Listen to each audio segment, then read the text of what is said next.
Hey guys, welcome back. This video is meant to be a shorter add-on to the main holster tutorial series, which I have linked below. I'd start there first. Here, I will only be explaining the extra steps you would need to take in order to make a thumb break style holster using one of the patterns I have available for Glock handguns. You can find links to the patterns below as well. You're welcome to modify them to fit different brands as well. I also sell all of the hardware needed through a link below. Okay, first, after cutting out the leather, we'll be marking one extra stitch line across the top of the reinforcement piece. This will help guide us later when we stitch it up. We also need to punch a few extra holes according to the pattern. We're going to hold off punching the strap though. This is done as a final step after the holster is finished. Okay, so I'm going to take my pattern and put it right on top of my cutout leather reinforcement piece. And with a little pricking awl, you can go ahead and mark just this line right here.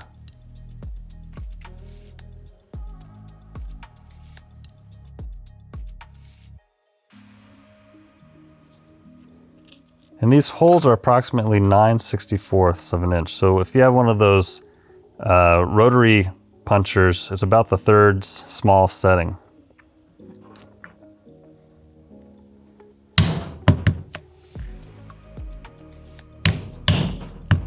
All right, now onto the body piece. Take your templates.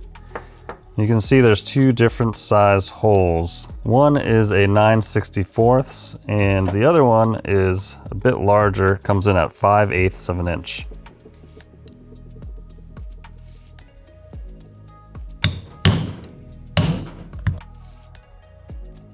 Try to get it nice and centered on the piece.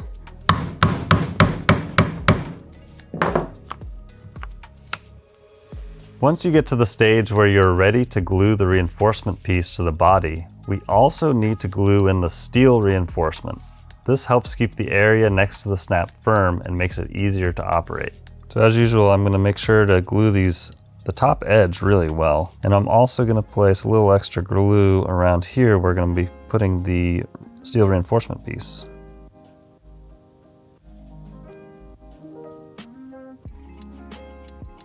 Okay, wait a few seconds for that to dry so it gets a little sticky. What I like to do is put my finger right into this hole right here. That way I can support the piece as I position it right where it needs to go. We're gonna line the top hole with the top hole there, and the bottom we're trying to get centered.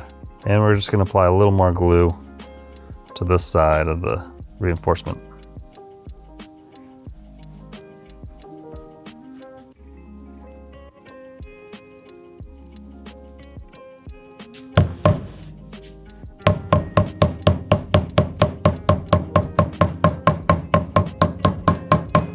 When you go to stitch the reinforcement piece, you will need to follow across the stitch line we made previously and do not go down the strap as it is unnecessary. Right before wet forming, I like to install the hardware on the body. This includes setting the rivet on the top hole and installing the female snap on the bottom. We're gonna skip the strap hardware for now though. We'll finish that last. Okay, I'm gonna start with the rivet.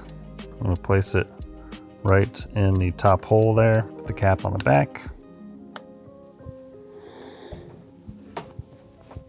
So the female snap goes on the inside like that, and you put this little shiny button piece right on the outside. There you go. When you go on to wet form the holster, you can just keep the strap extended out of the way. One extra tip here, you can pull on the strap while wet to help pre-stretch it. This way it will end up tighter for longer. After applying a finish to your holster, if you chose the hot wax dip method, then you will need to use a Q-tip to clean the wax out of the female snap. The wax can sometimes inhibit the way the snap works, so you want to get the Q-tip into the edges there. Try to get out as much as possible. The last step is to fit the strap so it is nice and snug when snapped shut. So I'm going to take my cleared weapon, make sure it is completely clear, unloaded, chamber is clear, and it's safe. I'll put that into the holster.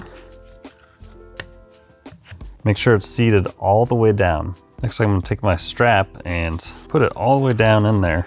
So it's pressed fairly tightly against the gun. You can work it by hand too to help loosen it up, especially if you did the hot wax dip method. It'll be a little bit tough in the beginning, but you can kind of work it a little bit like this. I'm going to slide that back down in there. And with a pricking awl, I'm going to make a mark where I can still see the edge of that strap and the middle of the button on the back. So I'm going to make a little mark right there.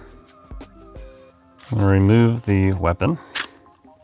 Now here's the mark. I want to go tighter by about 1/8 of an inch. So I'm going to move this in slightly, about here. Now I'm going to go ahead and center it. And I usually center it just by eyeballing. You can actually use a ruler to make sure it's perfect. That would be my center mark. Now I can punch out that hole. This part's a little awkward to punch because you're dealing with the body piece getting in the way. What we can do is fold the strap outward. Make sure that's center. There you go. Okay, at this point, what I want to do is be able to mark where the end of that strap is going to go. So I kind of need to do a little trick where I take the backing of the snap, I put it in there. Now I know where the edge is going to be. I want about 1/8 of an inch extra around that backing. So I'm going to make a line right about there. Now with your scissors, you can go ahead and cut that right off. And I go ahead and round the edges a little bit. This part is up to you. You can make it perfectly round, you can square it slightly. It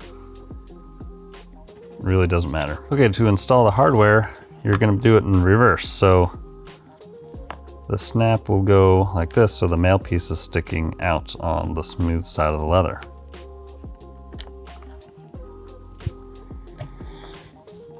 All right, to finish the hardware installation, I'm going to go ahead and install a little black plastic snap protector.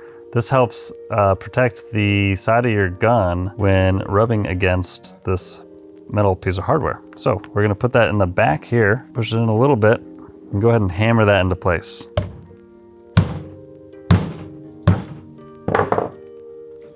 Just like that. Okay, if you want to touch it up a little bit, now would be the time to bevel the edges.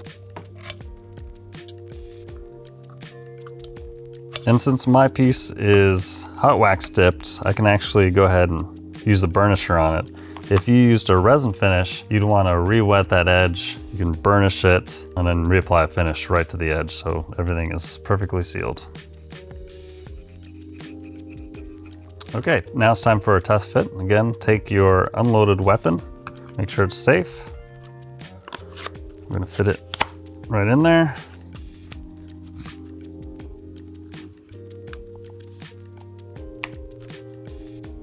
Looks pretty good.